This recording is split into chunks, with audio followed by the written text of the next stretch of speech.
सूरज उगने से बदलते हैं ये धरा आसमान, चलते रहने से हो जाती है हर मुश्किल आसान। चिंता को छोड़ कर आओ कर ले मन में शुभ चिंतन, हर पल को कर ले सफल सफल कह रही है ये पवन। संवार ले सुधार ले कर समस्या का समाधान, संवार ले सुधार ले कर समस्या का समाधान, कर समस्या का समाधान, कर समस्या का समाधान, कर समस्या का समाधान, कर समस्या का समाधान, कर समस्या का समाधान। नमस्कार, आदाब, सत श्री अकाल मित्रों, स्वागत है समाधान कार्यक्रम में आप सभी का एक बार पुनः। मित्रों, मैं एक सर्वे रिपोर्ट देख रहा था, उसमें मैंने पाया कि अमेरिका में 200 ऐसे इंस्टीट्यूट हैं जहां पे योग पे, मेडिटेशन पे वो रिसर्च कर रहे हैं और उन्होंने ये पाया है कि जो लोग मेडिटेशन करते हैं उनकी आंतरिक शक्ति बहुत बढ़ जाती है, उनकी कार्य क्षमता बहुत बढ़ जाती है। इसीलिए उन्होंने अपनी कई कंपनीज़ में ऐसा किया है कि जो भी एम्प्लॉयज़ आएंगे वो पहले मेडिटेशन करेंगे 10 मिनट 15 मिनट और उसके बाद अपने कार्य क्षेत्र में जाएंगे।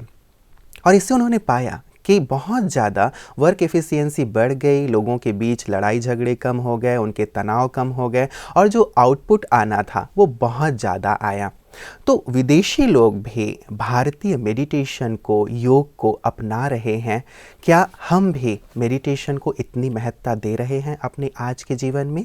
शायद हम पश्चिम की ओर देख रहे हैं बहुत सारी चीज़ों के लिए, लेकिन मूल में हमारी सभ्यता में, हमारी संस्कृति में कई ऐसी चीज़ें हैं जो जीवनदायिनी हैं, संजीवनी हैं और आज समय की मांग हैं। इसीलिए मेडिटेशन विषय को हम विस्तार से आपके सम्मुख रख रहे हैं और चर्चाओं में भ्राता जी से बहुत कुछ जान रहे हैं, सीख रहे हैं। आइए उनका स्वागत करते हैं और आज की इस चर्चा को आगे बढ़ाते हैं। भ्राता जी, आपका बहुत बहुत स्वागत और अभिनंदन है। थैंक्स। भ्राता जी, कल हम लोग आत्मा के विषय पे चर्चा कर रहे थे और आत्मा की बहुत सारी बातें हम लोगों ने जानी समझी थी। इससे पहले कि मैं वहाँ आऊँ, एक विशेष चीज़ कि हमारी जो रुझान है वो विदेश की ओर, पश्चिमी संस्कृति की ओर होती जा रही है, जबकि ये देखने में आ रहा है कि विदेशी लोग हमारे देश की संस्कृति की ओर ज़्यादा झुक रहे हैं। क्या करना चाहिए ऐसे में हमारे लोगों को? देखिए, भारत ही तो ज्ञान का उद्गम स्थान रहा है ना जी। एक समय था जब भारत विश्व गुरु कहलाता था और आज भी संसार में अगर किसी को शांति चाहिए तो वो किसे पूछता नहीं, वो भारत में आता है। किसी को सत्य ज्ञान की खोज हो, वो भी प्लेन की टिकट भारत की कटाता है। और भी बहुत सारी चीज़ हम देखते हैं, चाहे मेडिकल हो, मेडिकल साइंस भी यहीं से प्रारंभ हुई थी। भारत में ही प्राचीन काल में 4 बड़े विश्वविद्यालय हुआ करते थे।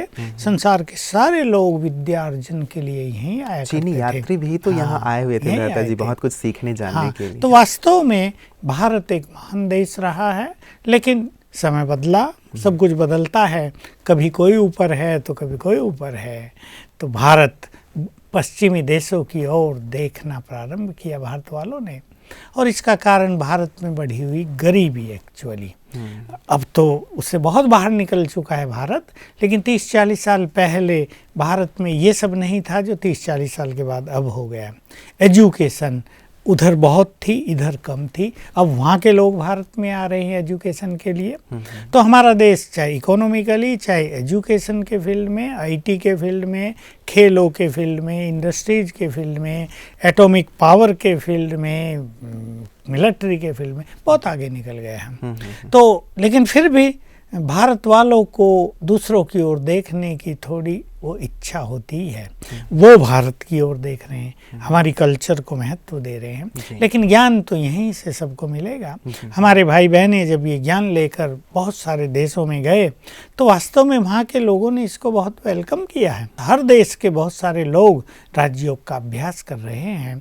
तो हमारे देशवासियों को भी कहने की तो बात नहीं, कर रहे हैं बहुत। जी। और ज्ञान का उद्गम भारत इसी कारण है क्योंकि भारत एक तो देवभूमि रहा है, दूसरा भगवान ज्ञान देने के लिए भारत में ही आते हैं। वो अमेरिका में या ब्रिटेन में या रसिया में नहीं आते, वो भारत में आते हैं।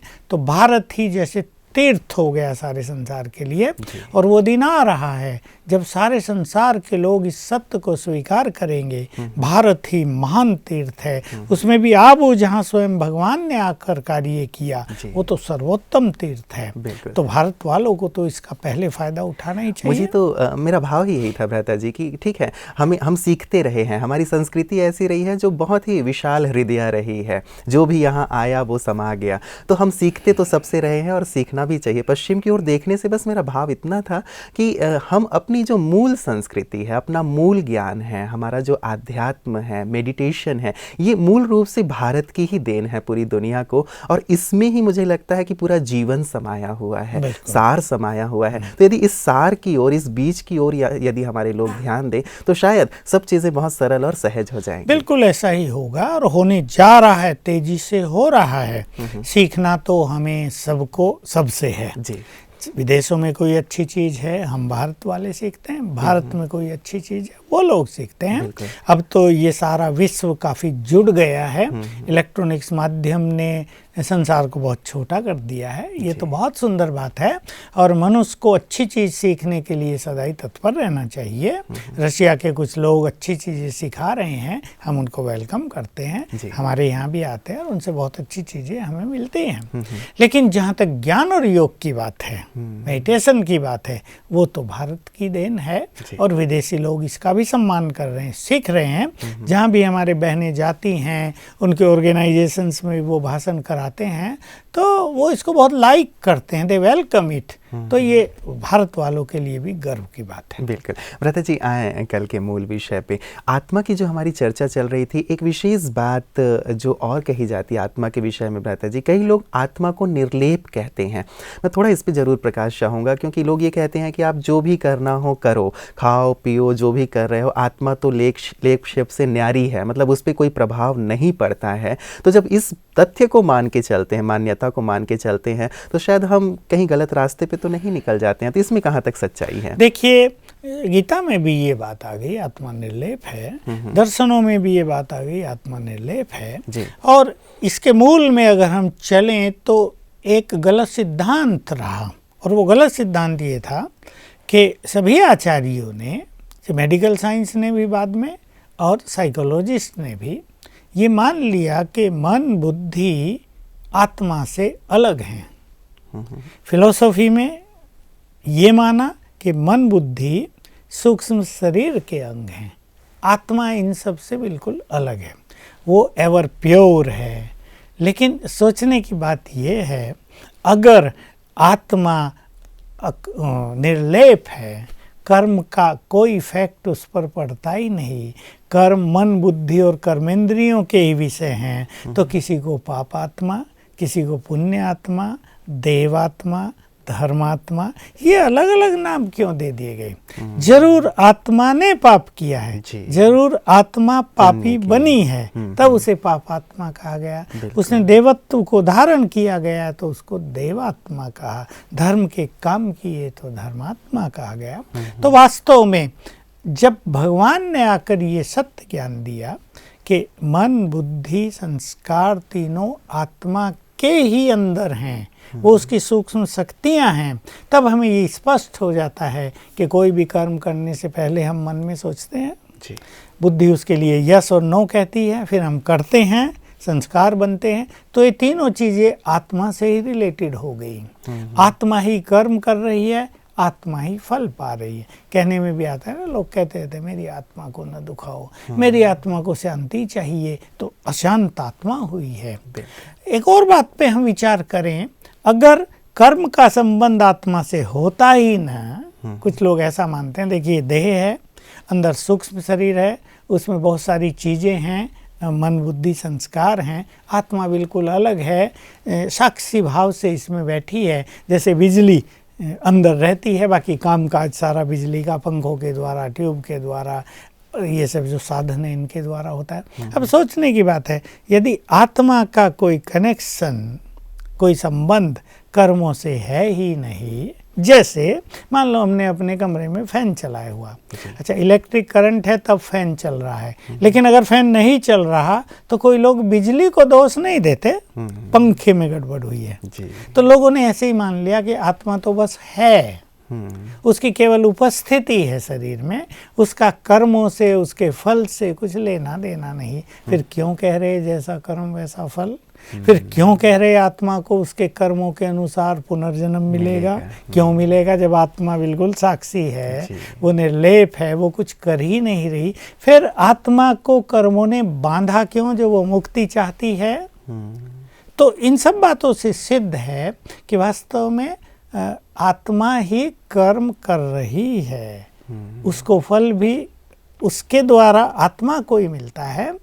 मन जो उसकी शक्ति है उसमें उस दुख की या सुख की फीलिंग होती है, लेकिन आत्मा शक्ति मन की ही है, मन अलग और आत्मा अलग ये नहीं। फिर आत्मा की चेतनता क्या? चेतनता तो मन में है ना, मन बुद्धि चेतन है, उस कारण आत्मा चेतन कहलाती है। अगर उससे मन बुद्धि को हटा दिया जाए तो आत्मा का महत्व क्या रहा, उसकी चेतनता क्या हुई? इसकी चेतनता ही नहीं रही। तो वास्तव में ये मान्यता कुछ और थी। जिन आचार्यों ने ये लिखा है, जिन ऋषियों ने ये लिखा है, वो आध्यात्म की और योग साधना की एक सर्वोच्च स्थिति पर पहुंच गए थे। वो स्थिति होती है जहां मनुष्य कर्म करता है लेकिन कर्म के प्रभाव से मुक्त रहता है। इसको कर्मातीत अवस्था बोलते हैं।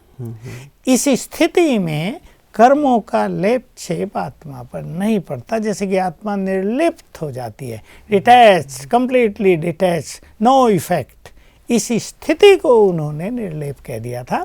लेकिन कॉमन रूप से हर आत्मा ही सब कुछ कर रही है, उसका फल भी उसको ही मिल रहा है। एक बात शायद भ्राता जी, इस भ्रांति के कारण कई लोग ये मान लेते हैं कि जो भी है इसी जीवन में है, इसलिए खाओ पियो मौज करो और कोई अगला जीवन नहीं है, या आत्मा पे तो कुछ होना नहीं है। इसीलिए शायद किसी विद्वान ने भी ये कह दिया, ऋणम कृत्वा घृतम पिबेत, कि ऋण भी लो और घी पीते रहो, आनंद से जियो। तो इस बात को लेकर के शायद इस भ्रांति के कारण बहुत सारे लोग पथभ्रष्ट हो जाते हैं या गलत राह पे निकल जाते हैं, या फिर जो सामाजिक असमानता या जो अव्यवस्था देखने को आती है वो हो जाती है। बिल्कुल, ऋण लेके घी पी तो लेंगे, लेकिन जब ऋण लेने वाला बार बार द्वार खटखटाएगा फिर वो घी का प्रभाव खत्म हो जाएगा। तो इसीलिए शांति हो जाएगी कि शायद आत्मा पे कुछ प्रभाव तो पड़ना नहीं है या अगला जन्म लेना नहीं है, शायद इस गलत मान्यता के कारण। शराब पी तो लेगा कोई व्यक्ति, लेकिन जब उसका लीवर डैमेज हो जाएगा, जब उसकी किडनी जवाब दे जाएंगी,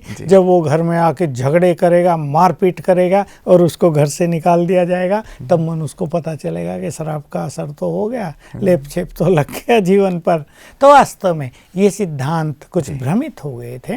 देखिए, एक बच्चा, अब देखिए पूर्व जन्मों का इफेक्ट वर्तमान जन्म पर कैसे पड़ता है। इससे सिद्ध हो जाएगा कि वर्तमान जन्म का इफेक्ट अगले जन्म पर अवश्य जाएगा।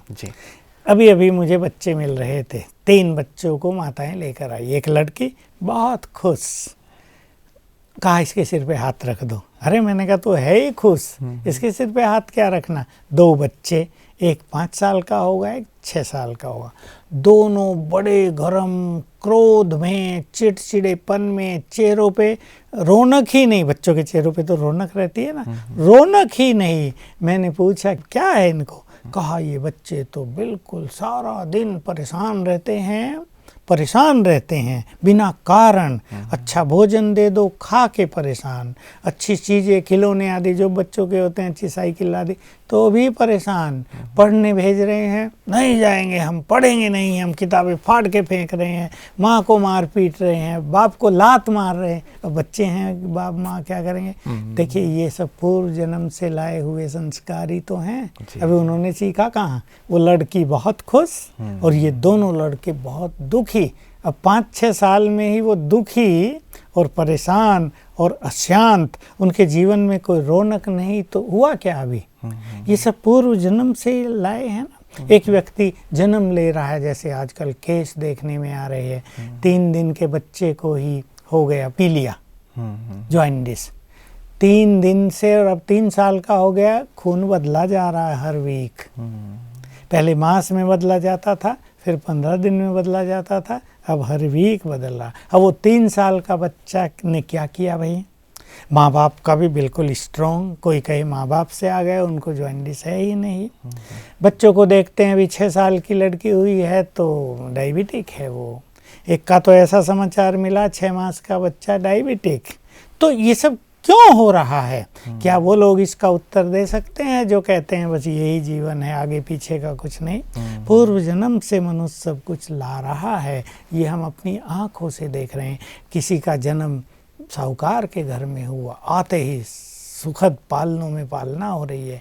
किसी का जीवन मजदूरों के घर हुआ, माताएं उसको टोकरी में डाल के मजदूरी करने जा रहे हैं, उसको धूप में सुलाया हुआ खुद काम कर रही हैं। ये सब पूर्व जन्मों से लाए हुए कर्मों का ही तो इफेक्ट है। किसी को जीवन में तुरंत सफलता मिल रही है तो कोई हार्ड वर्क कर रहा है लेकिन खाने को भी नहीं मिल रहा है। एक विद्यार्थी है, बहुत मेहनत करता है तो भी अच्छे अंक नहीं आते। दूसरा विद्यार्थी है, बिल्कुल पढ़ाई को एंजॉय कर रहा है और टॉप कर रहा है। ये सब पूर्व जन्म से ही तो लेकर आए हैं।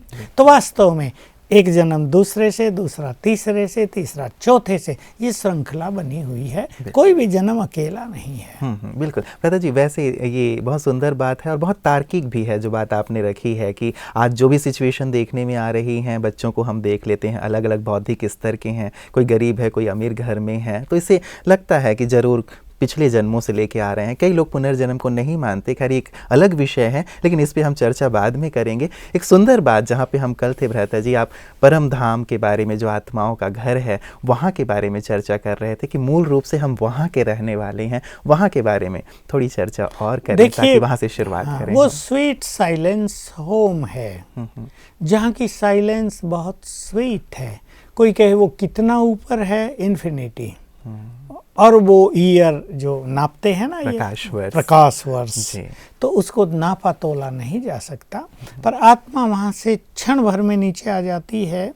वो हमारा धाम है, वो मुक्ति धाम है, जहाँ आत्मा कर्मों से बिल्कुल मुक्त होकर, विकारों से मुक्त होकर, संपूर्ण पवित्र होकर जाकर निवास करती है।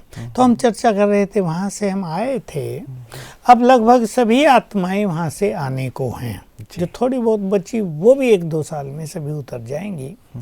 अब फिर सिलसिला चलेगा वापस मुक्ति धाम को जाने का। अब वो ऐसा हमारा घर है, पवित्र घर है, कि वहाँ आत्माएं स्वतः ही उड़कर नहीं जा सकती। आत्मा को प्योरीफाई होना होगा।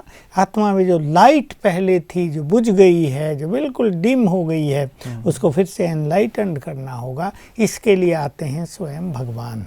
वो सभी आत्माओं को फिर से वापस ले जाते हैं, जिसको हम परम धाम कहते हैं, मुक्ति धाम।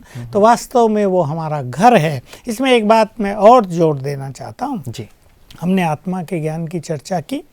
अगर किसी मनुष्य को डीप साइलेंस की अनुभूति करनी हो, वो साइलेंस स्वीट साइलेंस भी है और वेरी डीप साइलेंस भी है, तो उसको अभ्यास करना होगा कि मैं आत्मा परम धाम में हूँ, शांति धाम में, और जैसे वहाँ की संपूर्ण शांति मुझ में समा रही है। थोड़ी देर जैसे हम अपने घर में जाके शांति में बैठ जाएंगे, डीप साइलेंस की अनुभूति होने लगेगी। हम मुक्ति में कैसे थे उसका अनुभव हमें होने लगेगा, क्योंकि मरने के बाद मुक्ति का ज्ञान नहीं रहेगा, उसकी अनुभूति नहीं रहेगी। उसकी अनुभूति हम यहाँ रहते बुद्धि से शांति धाम में जाकर सहज कर सकते। भ्राता जी, परम धाम की बात आपने बहुत सुंदर रूप से स्पष्ट की है। उसका शायद हमें ज्ञान नहीं था। हम ये कहा करते थे कि हम आए हैं ऊपर से और जाना भी ऊपर है, लेकिन कहाँ जाना है उसका बोध नहीं था। आज बहुत सुंदर रूप से स्पष्ट हो गया कि वास्तव में कहाँ जाना है। हाँ, और कहाँ से ये बड़ी आम मान्यता है ना कि संसार मुसाफिर खाना है। हाँ। हम तो आए थे, हमें और जाना है, जाना कहाँ से आए और कहाँ जाना है, ये स्वयं भगवान ने आकर बताया। जी जी। भ्राता जी, अब एक दूसरा दूसरा पक्ष आता है जो आत्मा की बात हमें स्पष्ट हो गई। अब जिससे हमें योग लगाना है, परमात्मा, जो एक क्या कहें, जो सचमुच चर्चा का विषय आज तो खैर नहीं रहा है, बहुत कम रहा है, लेकिन जिस पे चर्चा अवश्य होनी चाहिए कि वास्तव में परमात्मा हैं कौन, कैसे हैं, कहाँ रहते हैं, कब आते हैं, क्या करते हैं। कम जानकारी है लोगों को, चर्चा भी कम है। आज हम अपने सभी दर्शकों के लिए जानना चाहेंगे कि विस्तार से कि परमात्मा के बारे में स्पष्ट बिल्कुल। करें। देखिए, जानने योग्य तो परमात्मा ही है जी। अगर हमने आत्मा को नहीं जाना और परमात्मा को नहीं जाना और बाकी सब कुछ जान लिया तो हमारा ज्ञान बिल्कुल इनकम्प्लीट रह जाएगा। जी। और अगर हमने स्वयं को जान लिया और परमात्मा को जान लिया तो बाकी कुछ जानने की इच्छा ही नहीं रहेगी और संपूर्ण ज्ञान इस ज्ञान में समा जाएगा। जी। आपने बात कही कि अब तो संसार में लोग परमात्मा की चर्चा ही कहाँ करते हैं। विदेशों में तो यह हाल हो गया कि बड़े बड़े होर्डिंग्स लगा दिए गए हैं और उस पे लिख दिया गया है कि आपको टिक मार्क करना है, डज गॉड एग्जिस्ट, हाँ और ना लिखो। तो वहाँ तो ये हो गया। और हमारे भाई बहनें जब वहाँ लेक्चर के लिए जाते हैं तो उन्हें कह दिया जाता है गॉड शब्द का प्रयोग न करना, भगवान के नाम से लोग चिढ़ते हैं यहाँ। देखिए, ये हाल हो गया है भगवान के बच्चों जो का। सृष्टि के नियंता हैं, जिन्होंने रचना की है, तो बीज रूप है तो जो। क्या दुर्गति तो मनुष्य की होगी ना। जी। उसे कनेक्शन तोड़ लिया, उसके बारे में कुछ सुनना नहीं चाहते, उससे प्रेम नहीं रहा तो दुर्गति तो होगी। तो उन्होंने जो ये बॉम्ब्स बना लिए हैं ये अपने ही विनाश के लिए इसलिए तैयार कर दिए हैं। तो वास्तव में भगवान को जानना हमारा परम कर्तव्य है, क्योंकि वो सृष्टि का नियंता, सृष्टि का क्रिएटर और हम सबका परम पिता है। उसके बिना हम अधूरे हैं। अगर उसके बारे में ही हम चर्चा नहीं करते, अगर उसके बारे में हम चिंतन ही नहीं करते, उसके लिए कुछ समय ही नहीं निकालते तो हमारा डाउनफॉल होना निश्चित है। और यही कारण है कि संसार में सब कुछ पतन की ओर जा रहा है। एजुकेशन बढ़ी हुई दिखाई दे रही है, इकोनॉमिकली हम बहुत स्ट्रांग होते दिखाई दे रहे हैं और बहुत चीज़ों में हम सोचते हैं हम तो बहुत डेवलप कर गए हैं, लेकिन मनुष्य का पतन होता ही जा रहा है। जिसके लिए सुखों के साधन बनाए वो सुखी नहीं हो पा रहा है। मेडिकल साइंस ने इतना सब कुछ कर दिया, आज हर जगह हाथ खड़े कर रही है वो। और 2-4 साल में ये संभव है कि ऐसा हो जाए मेडिकल साइंस कहने लगे हमारी दवाई काम ही नहीं कर रही, वाइटल फोर्स मनुष्य की रेजिस्टेंस आज भी अभी भी भ्राता जी कई लोग जो हमारे दर्शक हैं, कईयों ने ये फ़ोन करके बताया भी कि भाई डिप्रेशन की दवा ले रहे थे लेकिन एक समय ऐसा आ गया कि वो दवाइयाँ असर नहीं कर रही हैं, फलानी चीज़ के लिए दवा ले रहे थे, एक समय आया कि अब वो हो नहीं रहे हैं असर। तो शायद क्वांटिटी भी बढ़ाते चले जाते हैं लेकिन एक समय आने के बाद वो भी बिल्कुल असरदारक नहीं रह जाते। इसलिए परमात्मा को जानना, उससे अपना नाता जोड़ना, उसके प्रेम को अनुभव करना, उसकी शांति से ओतप्रोत होना, उसकी शक्तियों को स्वयं में समाना, ये मानवता के उत्थान के लिए अब अति आवश्यक हो गया है। इसके बिना मनुष्य सर्वाइव नहीं कर पाएगा। ये एक बहुत बड़ा चैलेंज हम संसार को दे रहे हैं। तो भगवान तो इस समय स्वयं धरा पर आए और उन्होंने अपने बारे में संपूर्ण ज्ञान खुद दिया। गीता में भी है, हे अर्जुन मेरे द्वारा मुझे जानो। बहुत अच्छी बात है। जब 11वें अध्याय में इसका वर्णन है, जब विश्व रूप का साक्षात्कार कराया तो बहुत सुंदर बातें आ गई हैं। हे अर्जुन, तेरे सिवाय मेरा ऐसा स्वरूप न वेदों से, न यज्ञ से, न तप से, न दान से, न पुण्य से, न तपस्याओं से कोई नहीं देख सकता है। तो देखिए, परमात्मा को न जाना जा सका है, न उसके असली स्वरूप को देखा जा सका है। ठीक है, कोई हनुमान का भक्त है, हनुमान के दर्शन हो गए, कोई महाकाली का भक्त है, काली ने दर्शन दे दिए, लेकिन परमात्मा के दर्शन, उससे परिचय, उससे सामीप्य ये हुआ ही नहीं। चर्चाएं इसकी वेदों में बहुत रही, बहुत सुंदर बातें वहाँ भी कह दी गई, लेकिन परफेक्ट नॉलेज परमात्मा के बारे में आई नहीं। लोग शायद मेरी बात सुन के तर्क करें कि क्यों नहीं आई है, वेदों में सब कुछ है, दर्शनों में सब कुछ लिखा हुआ है।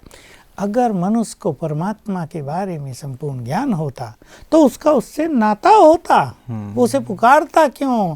सारे वेद पढ़कर भी वो क्यों कहता मुझे सत्य से असत्य से सत्य की ओर ले चलो, मुझे अंधकार से प्रकाश की ओर ले चलो? प्रकाश तो मिल गया ना उसे। सब कुछ पढ़ लिख के फिर वो देवताओं के आगे हाथ क्यों जोड़ता?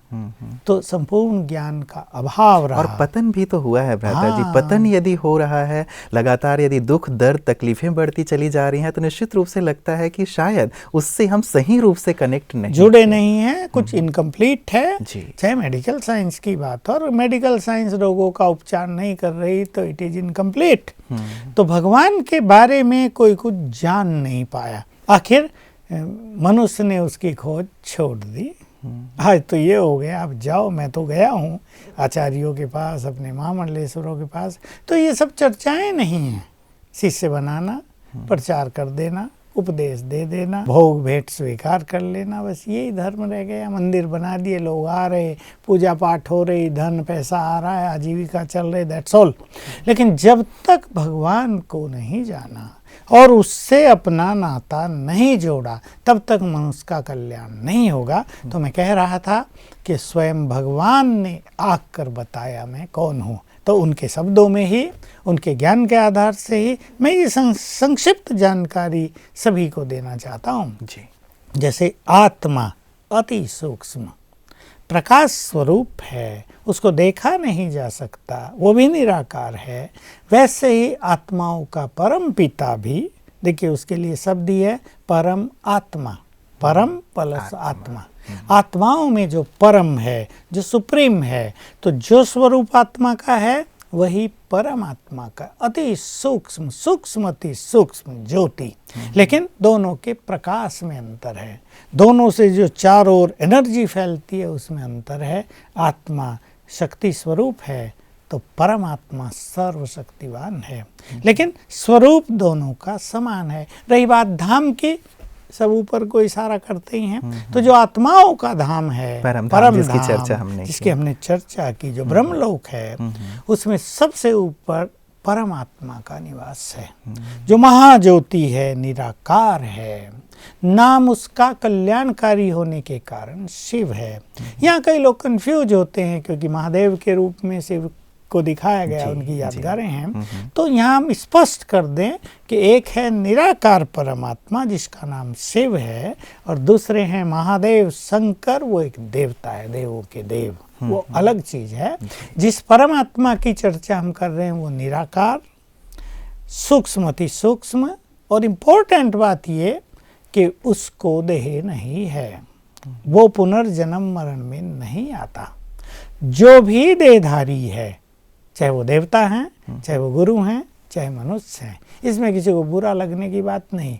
कोई भी देहधारी भगवान नहीं होता। ये स्वयं भगवान ने कह दिया, मैं देह से रहित, गीता में भी ये बात आई, देह रहित अव्यक्त हूँ, अजन्मा हूँ। तो उसका स्वरूप अति सूक्ष्म, धाम परम धाम, और वो कोई भी देहधारी नहीं है। नाम उसका शिव, और ब्रह्मा विष्णु शंकर उसकी 3 रचना। बहुत सुंदर बात है जी। सार में आपने परमात्मा का सुंदर स्वरूप बताया है, लेकिन संसार में बहुत सारे मतांतर हैं। मैं चाहूँगा कि उस पर भी ज़रूर आपसे स्पष्टीकरण हम लें कि उनमें कहाँ तक सार्थकता है, या संपूर्ण सत्य क्या है, क्योंकि संपूर्ण सत्य का उद्घाटन सबके सम्मुख होना ही चाहिए। तो इस पर स्पष्टीकरण मैं अवश्य चाहूँगा। आज वक्त हमें यहीं तक इजाज़त दे रहा है। आज की सुंदर चर्चा के लिए और परम सत्य की जानकारी देने के लिए आपका बहुत बहुत शुक्रिया। मित्रों, एक बार 4 अंधे लोग हाथी के पास पहुँचे और हाथी के अलग अलग भागों को उन्होंने छुआ। किसी ने पूछा कि हाथी कैसा है, तो जिसके हाथ में हाथी का पैर था उसने कहा कि हाथी खंभे जैसा है। किसी ने कहा जिसके हाथ में हाथी के कान थे उसने कहा नहीं, हाथी तो सूपे जैसा है। जिसके हाथ में पूंछ थी उसने कहा नहीं, हाथी तो रस्सी के जैसा है। जिसके हाथ में उसका पेट वाला भाग था उसने कहा नहीं नहीं, हाथी तो दीवार की तरह है। तो मित्रों, आज वही बात हो गई है कि हमने जैसा जिस स्वरूप में भगवान को अनुभव किया उसी स्वरूप में मान लिया, लेकिन वास्तव में सत्य कुछ और है। सत्य को जानना समझना बहुत आवश्यक है ताकि हम उस परम सत्य से अपना नाता जोड़ सकें। क्योंकि हम बात कर रहे हैं मेडिटेशन के ऊपर, तो यदि हम मेडिटेट करना चाहते हैं, परमात्मा से अपना संबंध जोड़ना चाहते हैं, तो उसके सत्य स्वरूप को जानना भी नितांत आवश्यक हो जाता है। इस चर्चा को हम भ्राता जी के साथ आगे भी जारी रखेंगे। आप समाधान कार्यक्रम में हमारे साथ बने रहिएगा ताकि मेडिटेशन की हम और गहराई में उतर सकें और उस परम सत्य के और नज़दीक पहुंच सकें। नमस्कार।